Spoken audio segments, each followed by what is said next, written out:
So I see one person. Hey guys. Happy Thursday. I see a couple more jumping on. Just give it another few seconds here.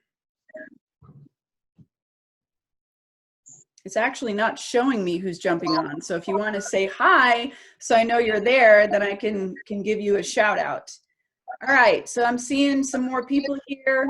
So I will go ahead and introduce this lovely lady. This is Mackinzie, and I have known Mackinzie since you were 12, 13, I think? Yeah, I think I was about 12. 12 or 13. And she actually, we know each other from two different places, from the dance studio that my daughter now dances with, but that Mackinzie and I were with for a number of years. And also we went to the same church for a while. So we knew each other in both of those places. And I just loved Mackinzie. Like the first time that I really got to connect with her, I just fell in love with her little heart and her mind and her just her spunk. She was super spunky, and I loved her.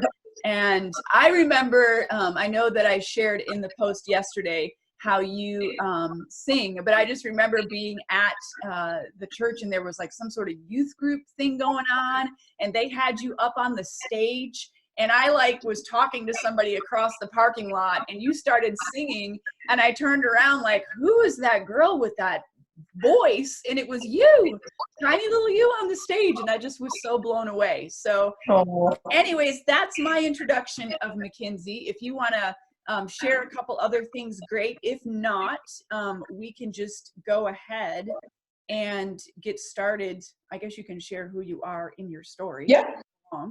Yeah, I can go ahead and get started whenever. Yeah, so just go ahead and share like your childhood. Okay, so well, she already introduced me, but I'm Mackinzie.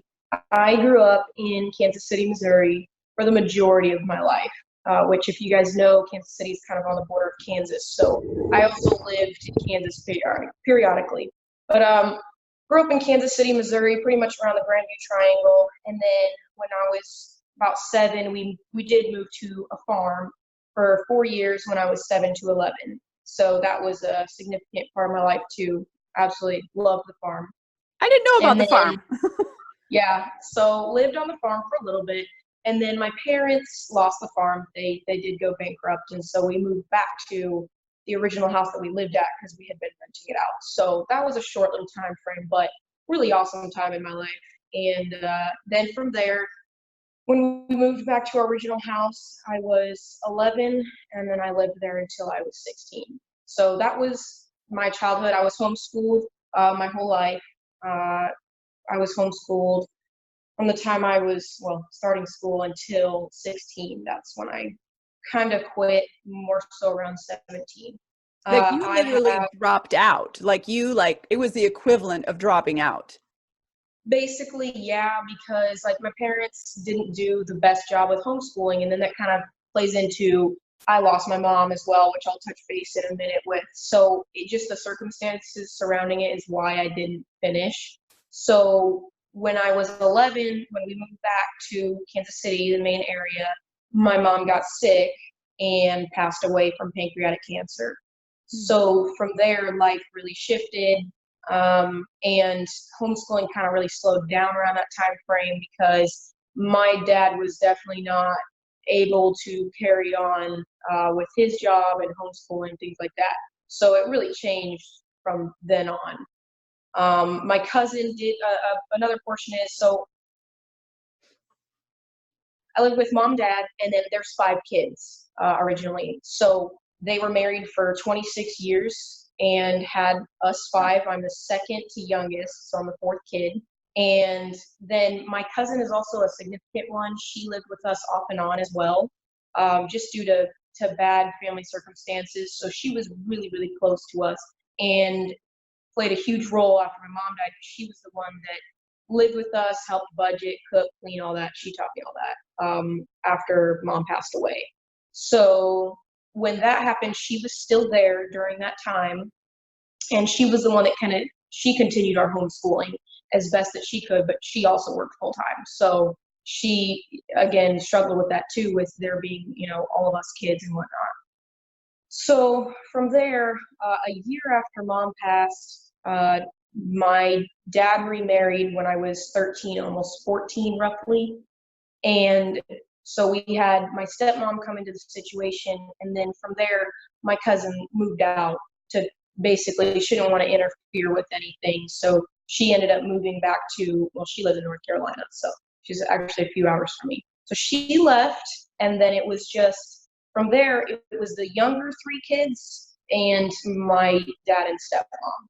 And this was a really hard season for you because you were super close to your mom. And then Yes. your parents had been married a lot. That was all you knew, was the homeschooling, secure, home with mom. And then your mom went through, cancer and passed away, which was agonizing for you. And then your dad remarried a year later. And that relationship ended up really souring your home life. I mean, it became abusive. Yeah. So growing up, my relationship with my parents was mom worked from home. She actually worked for Arbonne, and that's how she provided for us. So she was a working stay-at-home mom. She homeschooled us, she worked, she took care of us, everything. My dad and I's relationship was pretty much, he brought home the paycheck and he didn't do anything with us unless mom told him to. So it was never a close relationship. So when mom died, it was like my whole world was falling apart.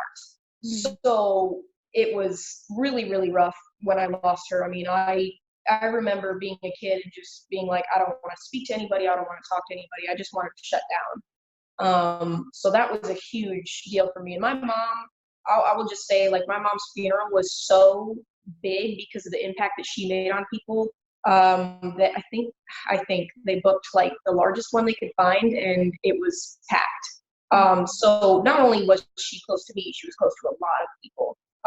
So yeah, going from losing her to having a new stepmom in the home 1 year later, mind you, was insane. And yeah, the relationship with the dad, stepmom, not healthy by any means. So that made things even worse. I was really angry. I didn't want anything to do with them. And that went on from the time I was 13 until I was 16. So, and that, when I turned 16, a month later is when I left home. Okay, so this is where your world is falling apart. You quit school, you're angry, you're, enraged, all of these emotions. And yet you had grown up in the church. You actually told me that, like, your dad kind of made you get baptized when you were 8, and it was kind of like their thing. And so here you are, 16, left home. And then tell us about how at 17 you decided to recommit your life, like in your own choice, to be baptized, and how things began to shift then. So when I was 16, I went and lived, my sister actually took me in for a whole year, and I lived with them. And that was honestly one of the best things that could have happened to me. And she kind of taught me a lot. She helped me calm down. Because I was homeschooled, I was kind of sheltered. So she kind of helped bring me out and show me, like, hey, this is the world, what life is like as an adult. She helped teach me a lot. From there, I moved in and started to get into the process of getting my GED. So I moved churches and was going to church on my own because, like, yeah, growing up, I grew up in church since I was born. But for me, it was just like, yeah, I grew up in church. Like, it was kind of forced. I remember trying to skip church one time, and my dad literally wouldn't let me. He was like, nope, I'm not letting you out of my sight, basically, until you go to church.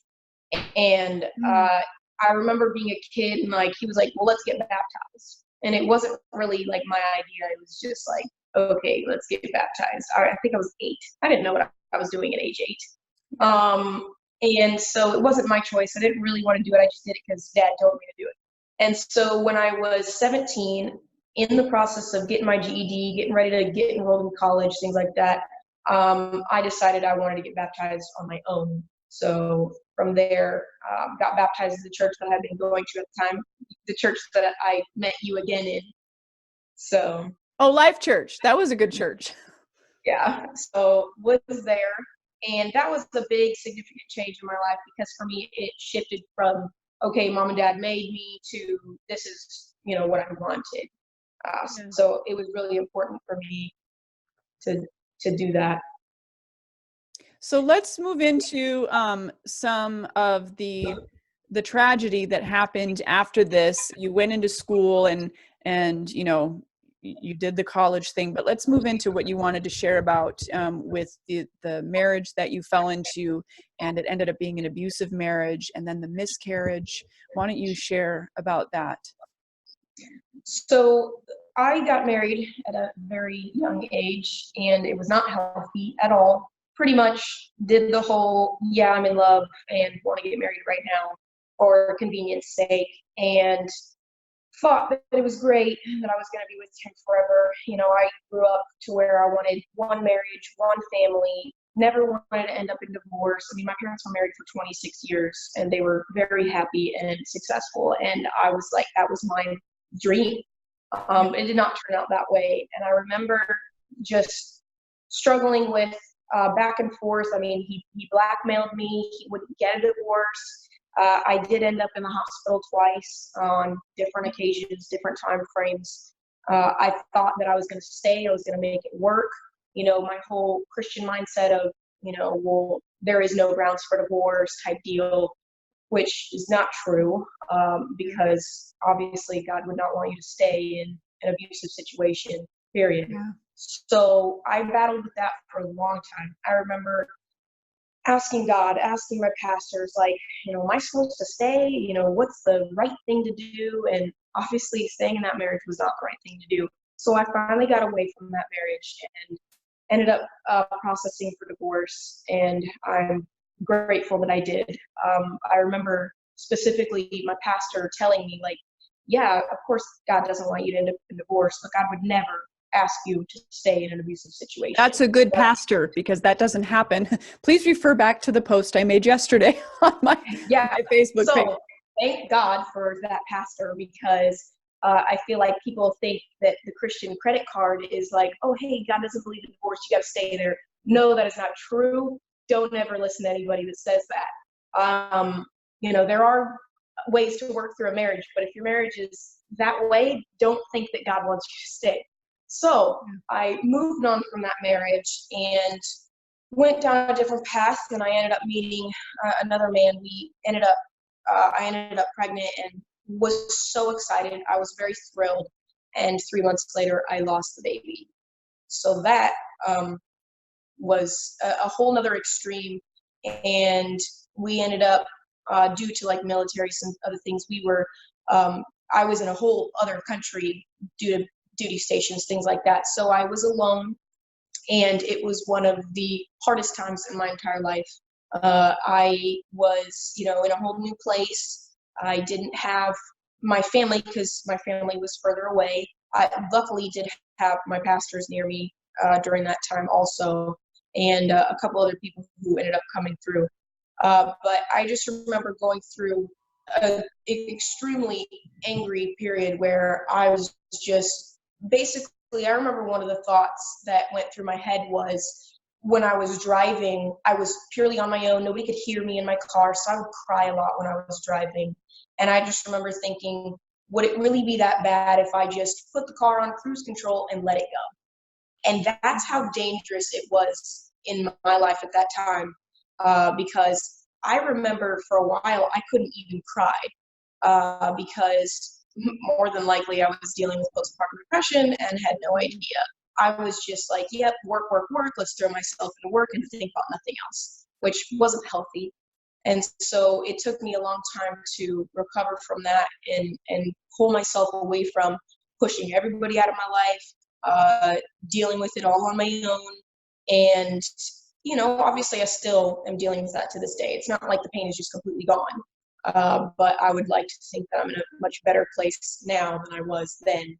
So yeah, I mean, it's a lot of trauma. I mean, you went from the abusive marriage, and quite honestly, statistically, very typically, women that are victims of domestic violence typically will fall into another relationship very quickly, and that relationship usually isn't healthy, and many times she does end up pregnant. And so you were in trauma, and you were responding to that trauma, looking for love and looking for the family connection that you dreamed of having but had been ripped away from you. And just, it's like you were like wanting to be on solid ground and everything just shattered beneath you. Yes. And I remember when you went through all of that, and talking with you, and you were not in a good place. So I'm thankful, although you're still, like we all deal, we also carry residual pain and stuff from trauma. But I'm so glad that you're not in the same place that you were then. So, and I'm just sorry. I just want to say that I'm sorry that you went through all of that. The death of your mom, I know that that was massive, massive, event in your life. And then your dad and his new wife not loving you and abusing you, and then going into this marriage, and then, the new relationship that ended up falling apart, and the loss of a baby. And I just want to say that you were brave and you were courageous, and you keep getting back up and running again. So my heart, my heart for you, that I love you very, very much. And so, yeah, just hugging you virtually in my heart through the computer. So yeah. Well, do you feel like this is a good space to like go into how you turned all of that into triumph, and your whole Marines journey, or is there anything else that you wanted to touch on about that time of your life? Yeah, I mean, I think just like dealing with a lot of anger really, well, I mean, it was hard, just going from back to back, like bad stuff over and over, and then ended up finally having something, I was on my own. I moved out of my home, and, I was like, I can live my life. I can be free to do whatever I want. And I will say, like, anger it's not healthy. So I'm really glad that I did leave, but it did cause a lot of trauma. So I needed a huge change. And I guess that's where I can go into my next steps.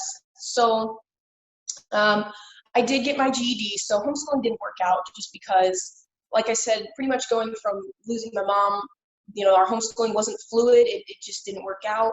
We weren't in a place where I could graduate on time. I was very behind. I will say this, I never graduated or I never went past ninth grade. So Wow. A lot of people think that, oh, well, you seem smart. Well, okay. I'm not as book smart as some people would think. So ninth grade being my highest, right? So and that's because you quit at that level, or that's because they couldn't homeschool you beyond that level? That's because I never made it to that. That was as high as I made it. At age 17, that was as high as I got because of all the stuff that happened as a kid. Okay, so it just kept getting backed up and backed up. Yeah. And backed up. Gotcha. Yes. So I'll make note of this. So if you're a high school dropout or anything like that, you'd still do it, because I did. I was a high school dropout, got my GED, and so yes. Yeah, I mean, I know a lot of high school dropouts, or necessarily like me, I'm not necessarily a dropout. I just circumstances. So I don't like to use the term dropout because it just sounds like I made the choice to just not do school, and that's not true. So I ended up finishing what I was like, yeah, I'm at a point where GED was my only option in order to go to college. So I was like, let's do it.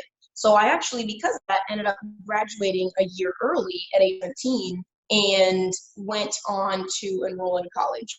Now, during the time, I was working either doing babysitting or, as a kid, shoveling snow, babysitting, dog walking, things like that were my primary jobs. So my first real job on record, I worked at the college that I was going to go to.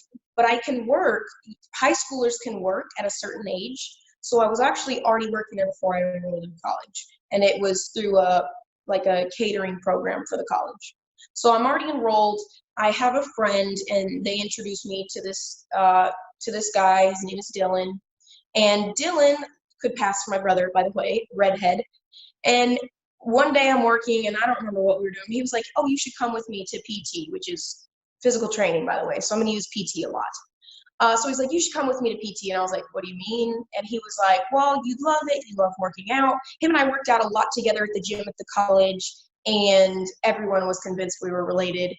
And so I was like, yeah, sure, I'll go. I don't mind. It's whatever. So I go, and that's at the recruiting station. So RS, recruiting station. So the RS had PT all the time, like pretty much every evening, weekends, etc. So I go for the first time and I loved it. I was like, yeah, sure, I could do this all the time. And it was right around the corner from the college that I went to. So it was really convenient because I literally rode my bike everywhere. I didn't know my car yet. The recruiting station had a gym. Like, was that like they like a setup? So like they bring in, they're like, who's the strongest? No, so each recruiting station is different, but the one that I went to it was actually one of the bigger ones. They had like 6 recruiters, and some small recruiting stations only have 1 or 2. But anyway, so they have a pull-up bar in the building, because pull-ups are a big deal. And then usually like they'll have some equipment like some tires or some barbells or kettlebells or workout bands. So it's not like they have a whole full-out gym with equipment. They have the ability to set up a workout. And then we also use the CrossFit gym once a week on Saturdays. The CrossFit gym allowed the Marines to come there for free once a week. So now like you're seeing Marines come in. You're getting exposed. Yeah, so I actually, when he invited me, went for the first time, and I was like, well, I'm not joining. Like, I don't want to impose and be rude, because it's kind of like, you go there with the understanding that you want to join. But I did not want to join the military. So for everybody listening, no, I was 100% against it, because I was like, no, I'm going to college for music. I'm going to do music, and music is my whole life. There is nothing else outside of music. So I asked the recruiters, I was like, hey, I really enjoy working out. Is it rude of me to stay even though I'm not going to join? And they're like, no, it's not rude. Like, you're welcome to work out with us. We understand. But if you ever change your mind, and I was like, no, I'm not going to change my mind. So I went there for actually a year and a half before I joined. Oh my gosh. And so thanks for the recruiters that were patient with me. So I went there for a year and a half, and I just remember working out all the time with them. We would play football, we'd work out, and mind you, I grew up homeschooled, so I never did sports, never did anything, never ran track. So I was skinny, but I wasn't in shape. Never worked out. Were you the only girl at this place, or were there more women? Well, I guess you were. There was, so let's say on an average basis, we had 20 to 30 high school kids that would work out with them. I would say out of the 30, maybe 5 were women, so fairly small percentage. It really depended on the time frame. There could be more or less depending on what time of the year, who decided to come, etc. But they like if you swear in and you're like ready to go to boot camp, they like you to come work out and come to all the functions. So they would have certain functions outside of just regular working out. Like maybe they would have a camping trip, or maybe they would bring in drill instructors to give you a taste of boot camp. They liked you to come to the functions. But because I did not swear in, I wasn't mandated to go. I was just working out. Wait, I have a question. Okay, you said drill instructors. Do they really scream at you like they do in the movies? That's a dumb question. Well, in the movies, it's more, I guess, comedic, but if that's the right word. But yeah, I mean, Marine Corps drill instructors scream at you all day long, every single day, the whole entire time you're there. I think I actually remember you telling me that. And I remember saying, I don't think I could handle that. And you were like, no, you couldn't. No, it's funny because I hear all these women, they'll be like, I could never deal with that. I'm like, yes, you could. Yes, you could, because hundreds have done it in the past and hundreds more are going to do it in the future. It's just very mental. You have to tell yourself mentally, like, you're going to do this. It's just yelling. I mean, it's not like they're going to throw you down on the ground and beat you to a pulp. It's just yelling. But anyway, so I remember the first week of college, I had done all the stuff for my FAFSA, college loans, my grants, and mind you, that college, I will say, was $21,000 if you did not live on campus, and it was $28,000 if you did live on campus. I was a commuter, so I my college tuition was $21,000 for 1 year. Now, with all the grants and all the scholarships that I got that dropped down to $12,000 that I had to pay back.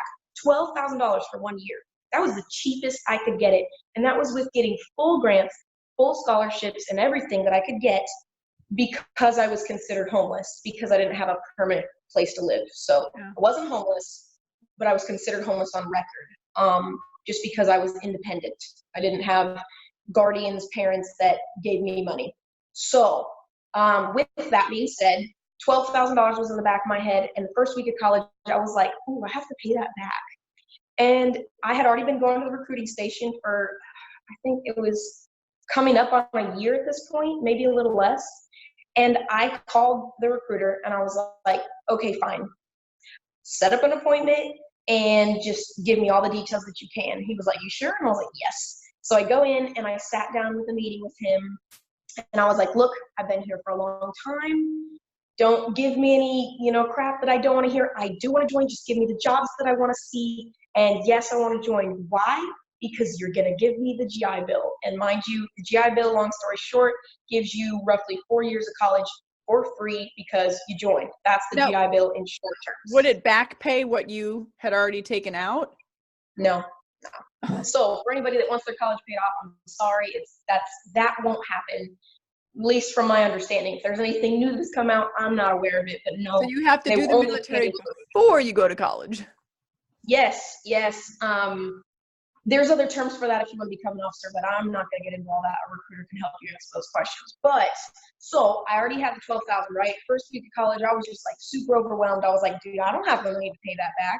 And I was like, what's 4 years? 4 years of your life? I know when you're a teenager seems like a really long time, but once you join, 4 years flies by. Like I've been in for almost seven now, and believe me, it's flown by. So 4 years, I was like, what's 4 years? If I get free college, I will give 4 years my all. So I went in there and I told the recruiter that, and he was like, well, actually, you're not quite eligible yet. Here's why. Long story short, when you graduate with a GED, sometimes depending on the requirements for that year, you have to have a minimum of 15 college credits to join. But like I said, that does vary per year. So don't think that you can't join, without some college. Sometimes it does change. But like if you have a high school diploma, you can just go in. Yes, but a GED to some standards doesn't always equal the same as a high school diploma. Your sound is messed up. Your sound is messed up. Is it? Is that okay? I don't know what happened. It completely changed. That's not good. I'm trying to see. Let me know if you can hear me. I can hear you. It completely went from loud and clear to kind of muffled. Oh no. Is it still muffled? Mm-hmm. What?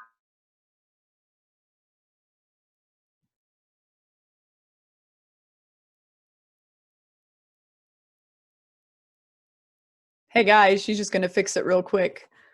She probably jumped off of Zoom to fix her sound. So sorry guys. Can you hear me now?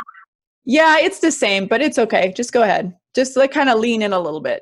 Okay, so for that year, that's what it meant for me, which meant that I needed 15 college credits to be the equivalent of a high school diploma. So I was already enrolled, so that's fine. I went ahead and finished out that year of college, and then they got a spot for me to go to boot camp in July of 2013. So I'm trying to make sure I didn't miss anything. So went to the recruiting station, finally decided to join because my main reason, which everybody has their own reasons, but my main reason was the GI Bill. It's really important to me because it didn't come from a rich family. Not one single person in my family has money, so it's not like I could just do whatever I wanted. I had to make sure I took care of myself on my own. So that college meant the world to me. And it does to a lot of other people, but some people join because they, for whatever reason, either family history or they need to get out of a bad situation, leave their hometown, steady paycheck, and whatever. There's a lot of reasons to join. So, but that one was my main one. And so I left for boot camp July 2013, and boot camp for the Marine Corps is 3 months. So I did those 3 months. And I'm trying to think if anybody wants to hear anything about boot camp. Yeah, what was that like? Is that when you did the Like, is that the time when you No. were one of the first women that did this type of training? So in boot camp, I mean, if you want to know about boot camp, I can answer those questions later. But I mean, it's 3 months of grueling training and getting in shape and being screamed at, because their whole mindset behind that is they want to take you from being a civilian and teach you how to be a Marine. So it has its purpose. They're not just screaming at you for no reason. And it's not the end of the world, I promise. You can do it. So I finished that, and during that time, I will break this down as easily as I can and make it pretty short.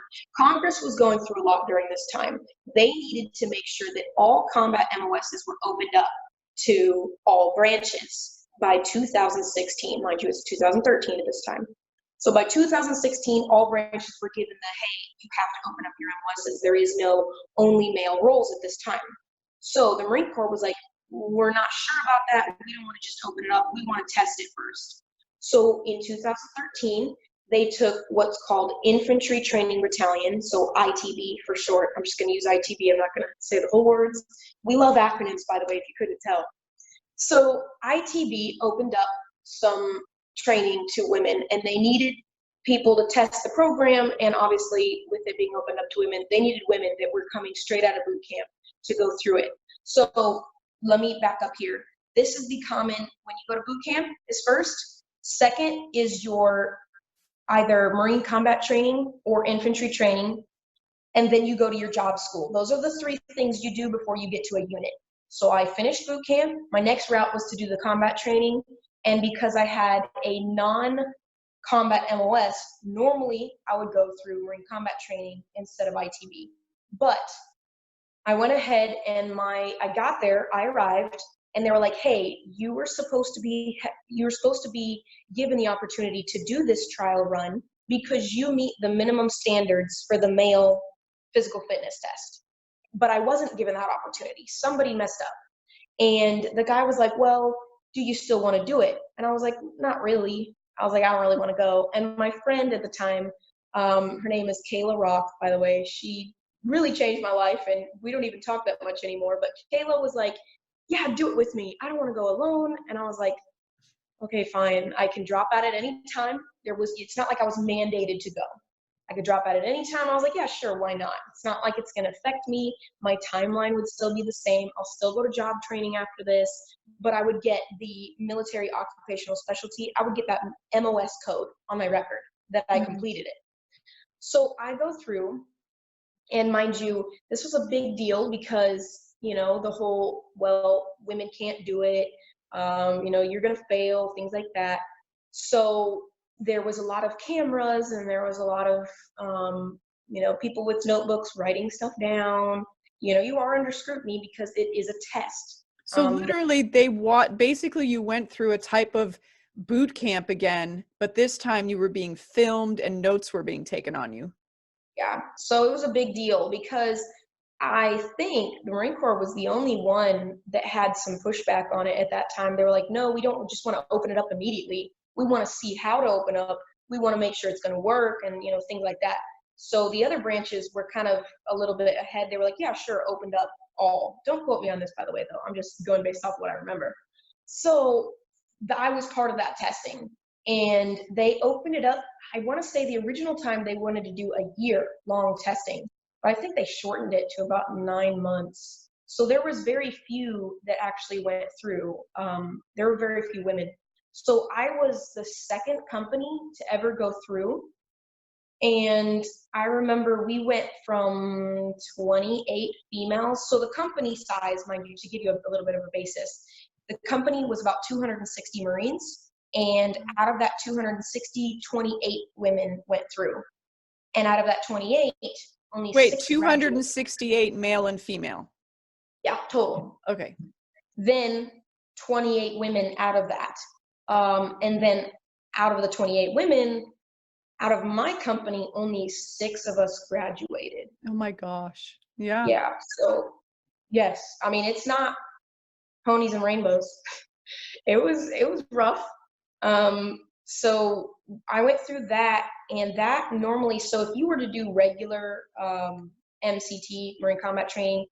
For the non-combat MOSs, it's only a month, but mine was close to 3 months just because it was around the holiday periods. We had a lot of breaks in between. So it was about 2.5 months long.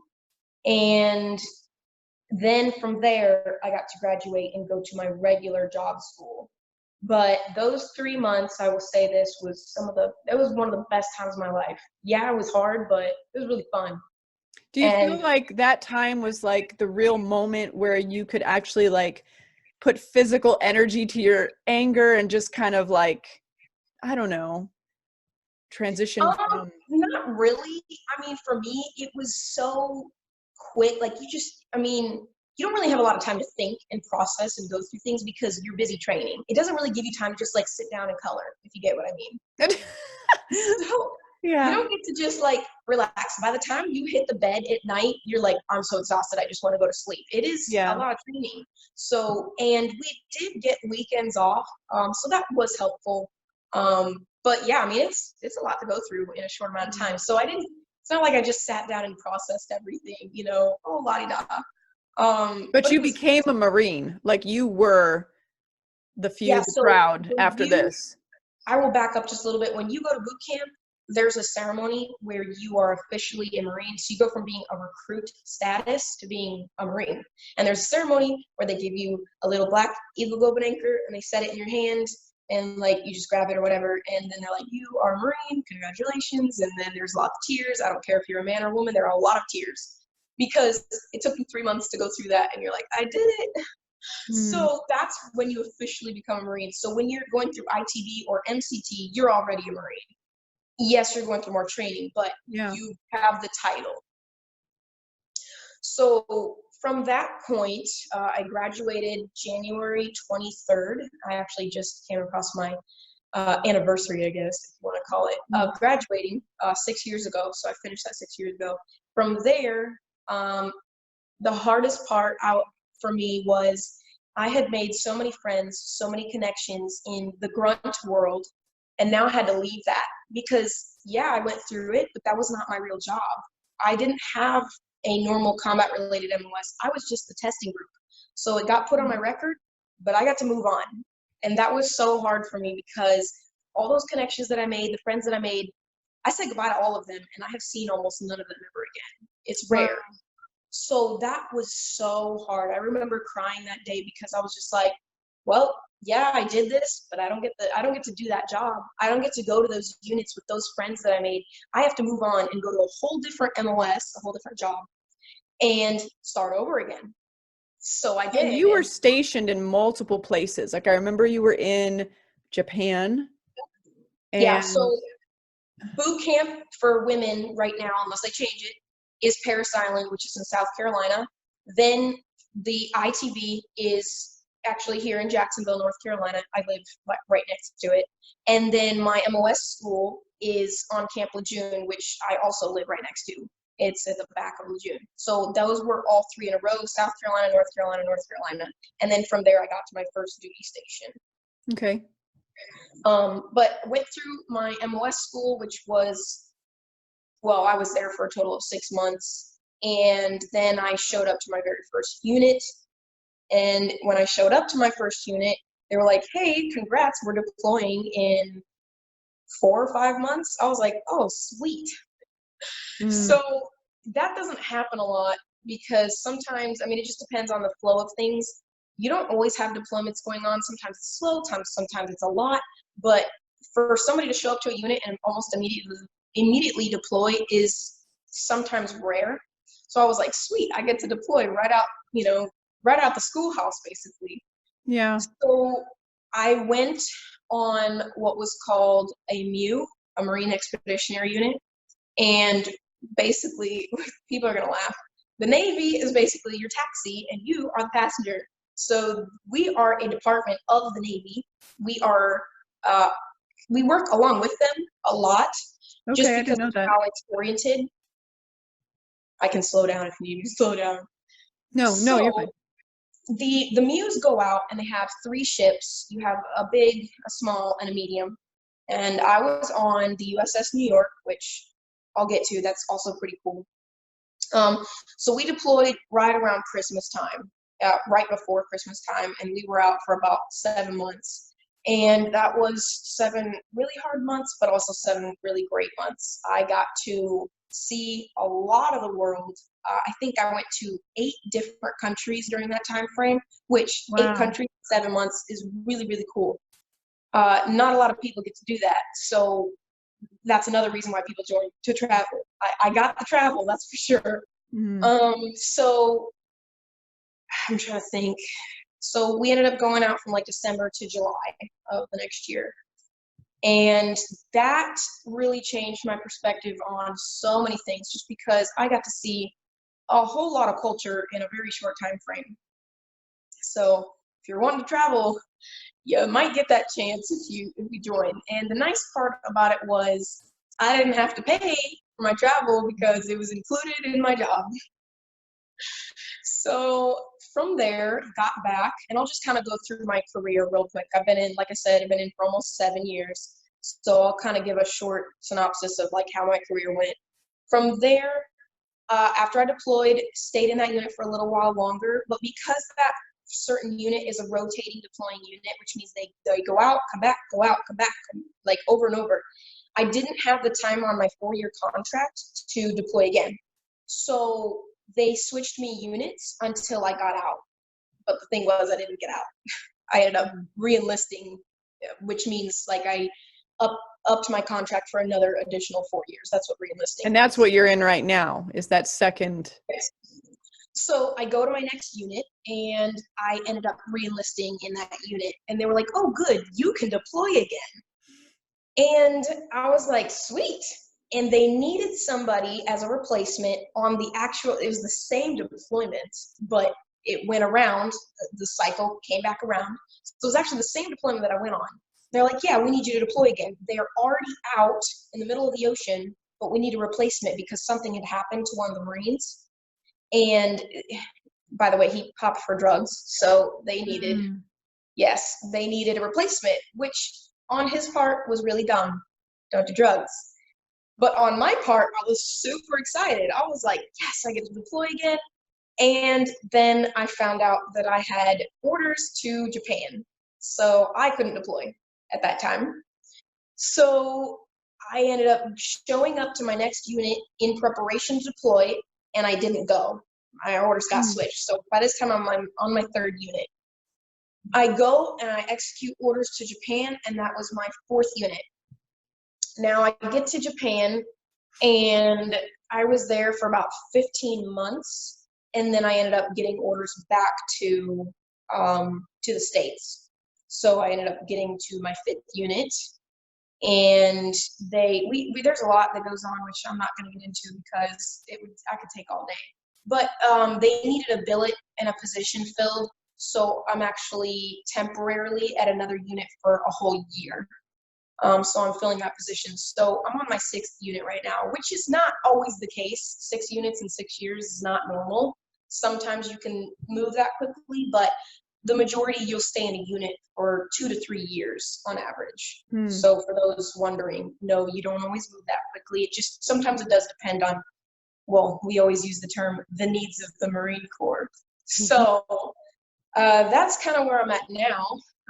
So it's been a long journey, but it's definitely flown by, and I wouldn't trade it for the world. I absolutely love being in.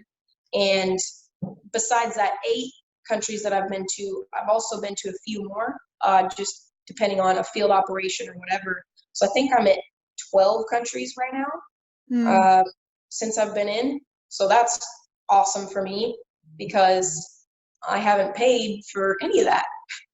Marine Corps paid for it all. So if you were like we talked about earlier, like talking to young women and older girls, like 15 to 16 years old, that are dealing with, various things in their life, and maybe they don't believe that they could do something like what you've done, which is incredible, going into the Marines as a woman and accomplishing these things. What would you say to them? Well, I will say this. So really long story short, I met a girl who is, I think she's 17, maybe 18, and she just graduated. Really difficult life situation. Not going to explain it, but just in a really hard position. And I remember talking to her about the military. She's like, yeah, I've considered it, but I just don't know. And I was like, why not? You know, what harm is it going to do, right? Let's take the what ifs. What's going to happen in 4 years? What are you going to do with your life in 4 years? Go to college, rack up $48,000+ in debt? Maybe, who knows what? Maybe you might get lucky and you get a full ride scholarship, but then what? Are you going to use your degree?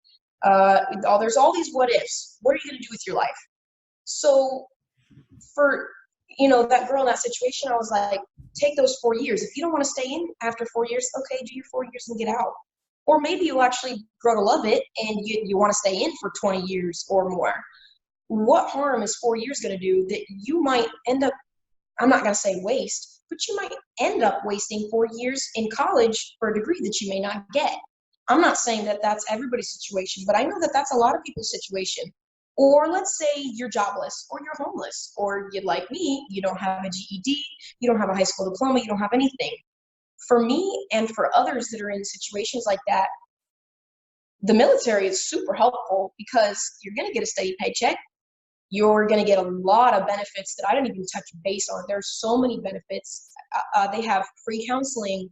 They have education benefits. Mind you, they have other education and college benefits that I didn't even touch on. The GI Bill is just one of them. You can do college while you're in using tuitions assistance. You did. You have done some I college. did. So I haven't even touched my GI Bill yet, and I've done college while being active duty. So if you're like, well, I can't do college, I want to do college, you can do college while you're active duty too, and still save your GI Bill for when you get out of the military. So there's all these benefits. You get a place to live. They're going to give you housing. So if you're homeless, guess what? You go get housing. You're going to get a job. You're going to get a paycheck. You get a purpose. You have a purpose in the military.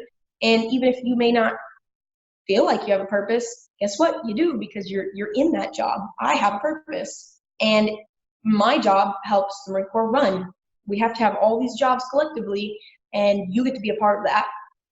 So for me, it's like, when I think about that, where would I have been if I was considered homeless in college, racked up $40,000 in debt in a music degree that what if I didn't use? I got to still do college in the Marine Corps. I still sing. I still, get to go do karaoke night if I want to do that, or do a short little performance. It didn't remove the music factor from me. It actually really helped me because it gave me a community that supports it. And yeah, you sang a few times. You did the Marine's birthday. Somebody videoed you singing the Marine song. Yeah, that's called. I sang the Marines hymn. And it went viral. Yeah, a little. Yeah, I actually got a bunch of shares on that. So stuff like that. I mean, I just want people to understand, like, the Marine Corps isn't going to remove your hopes and dreams. It might actually enable it. Like for me, it did, because now I have a whole veteran community that are like, ooh, another vet? Yeah, I love supporting vets. So it gave me, we always talk about it, the brotherhood, the sisterhood of the Marine Corps. So it gave me that. And now I have all these tools, all these resources that now that I'm getting out of the Marine Corps to move on to the next chapter of my life, I have a lot of resources to help me do that. And actually, a lot of jobs love hiring the military because we already have this background of training and responsibility and all these things. So like, yeah, we love hiring military. So if you are, young and like, I don't know what I want to do with my life, or let's say one of the biggest ones, you don't know what degree you want to go for, so you're wasting your college degree and you're undecided. 4 years can really help you decide what you want to do. So if you're like, you don't want to waste money on college just yet until you decide, go get a job and a steady paycheck and free college, and then make that decision later like I did. Yeah. And like I said, a lot of people like me, I was angry and I was, misplaced and didn't know what to do with life. It gave me that purpose to totally transition to something else. And now I completely paid off all of my college debt from that 1 year that I went. And now I have the ability to save more, And I also have a retirement set up already, which a lot of young people do not do. And believe me, you need to do that. So I have a retirement fund already in place. I get certain retirement benefits, even though I'm not going to full retirement. So 20 years is full retirement. I still have partial retirement benefits getting out at 8 years. And now I have a savings that I can use and rely on and things like that. So yes, well, no. Is it for everybody? No. There's a lot of people that, maybe it's not for you, but I don't want people to think that they can't do it because of society's norm of you need to graduate, go to college, and then get a degree. That's the society's norm of normal life. They tell you need to get all these credit cards to make it through college. You got to get all these student loans, and that's not true. You don't.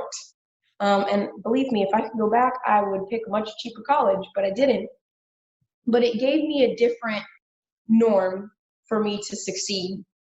And now because of that, I have all these tools and benefits to transition to civilian life and become really successful.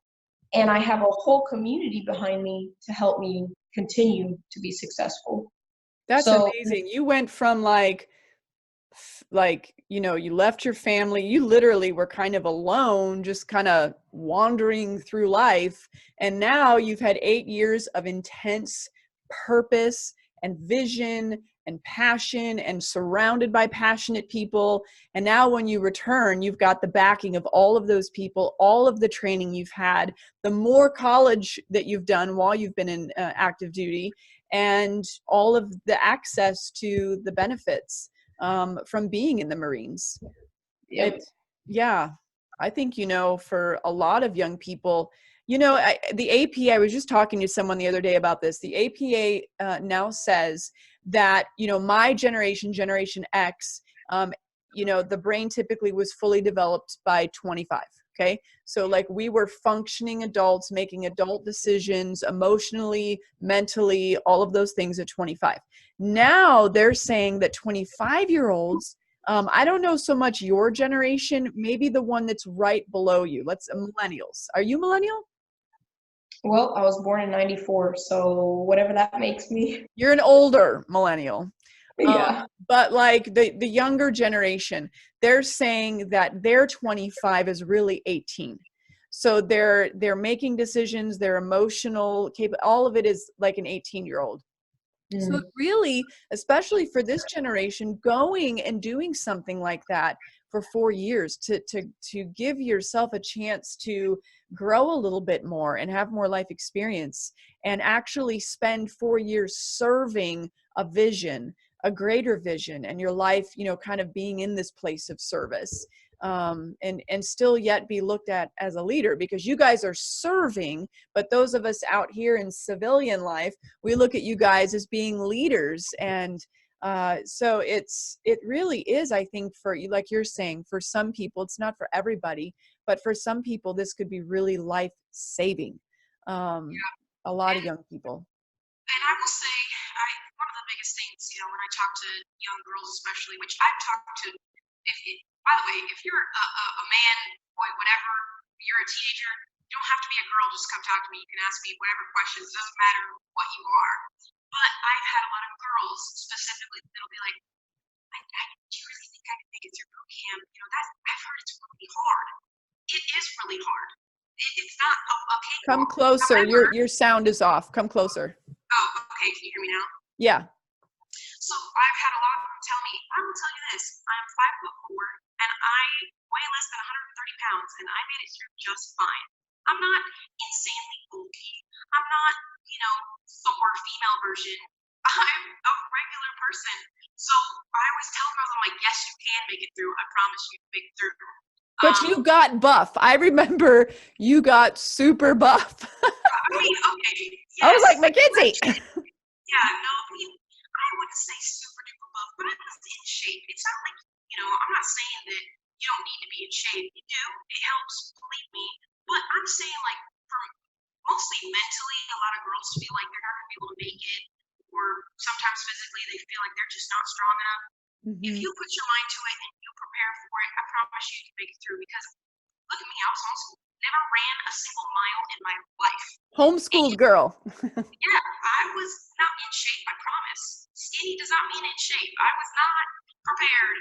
And they will get you prepared. They will help you. And I made it through just fine. I actually did better than some of the girls who didn't go to high school and ran track and all these things. So don't limit Mhm. yourself just because you feel like you're a woman, you can't do it. That's bogus. Is not true at all. And so that's why a lot of times women will just stray away from it because they're like, oh, that's not for me. I'll leave that to the men. First off, hold up, no. Um, I did it, and I promise, like, if you are struggling with that, just talk to me and, ask me whatever questions you have to ask because I will let you know more than likely you would be able to make it through just fine. Doesn't matter what gender you are. So, Thank you. Okay, so we've been going for an hour. Come really close to your phone, and why don't you share quickly? And I'll put this information, the link to her site, up in the top of the post after we finish. But why don't you share the thing about the messaging and the page that you have and all of that? Okay, so this is my personal Facebook, which for security reasons, I keep pretty locked down. I don't add my family members. I don't list my family members on there. But for, like I said, for security reasons, I don't add everyone. So I know a lot of people want to send me a friend request. Please, please do not be offended if I do not accept it. Because unless I know you really well, I usually don't like to add people on there. And that's just for your safety and security. Yes. Yeah, and that's just how I like to keep it. So please, like I said, don't be upset if I don't confirm the friend request. But I do have I have a whole nother avenue of my public pages, which is my music. So I have a lot of people reach out to me on my music pages, and you are more than welcome to. And anybody is welcome to message me. You can even message me on my personal Facebook because it's Messenger. I don't have to add you to message you. So feel free to reach out on any of those, and don't be scared to ask any questions, things like that. But my music pages is all under my stage name for my music, which is Ellie Rowan. So I don't go by Mackinzie on there. So if you see that, that is still me. Yeah, Same and I'll person. put the link to that page at the top. So you guys can go there. You can message her there. You can like the page. You can see some of her little short video blurbs of her singing, and just follow her journey. You do post some military stuff in there. I've seen you put a couple of things. Yeah. Yeah, I don't post a whole lot outside of my music, but sometimes I do. And if you don't use Facebook, I have everything. So I can send you the links to whatever. So if you're Instagram. like, oh, I really use Instagram more, or I don't really like Facebook, that's fine. I have Instagram, Twitter, Facebook, whatever. So you can message me on whatever is more convenient for you. Does not matter to me. Okay, great. All right. Well, Mackinzie, thank you for sharing your journey. And if you watched this or are watching this and you know young girls that need to hear this story, go ahead and tag them or share it. I'm going to share it into some groups. Yeah, so thank you for taking the time. I know that you are a busy Marine, and so this is a lot for you to take an hour and share your Yes. story. So thank you for doing that. My pleasure. Thanks for having me. I really appreciate it. And again, if anybody has any questions, and even if you're not trying to join and you have any questions on anything that I've talked about, or you want to reach out, you don't just have to reach out if you're interested in joining. Let me clarify. So feel Yeah. free. I'm always open to talk. So, or even if you have kids that maybe you want me to reach out to, let me know. We can talk about that later. Yeah. All right. Bless you, Mackinzie. Love you. Love you too. All Thank right. you. Thanks, guys. All right. Bye. Bye.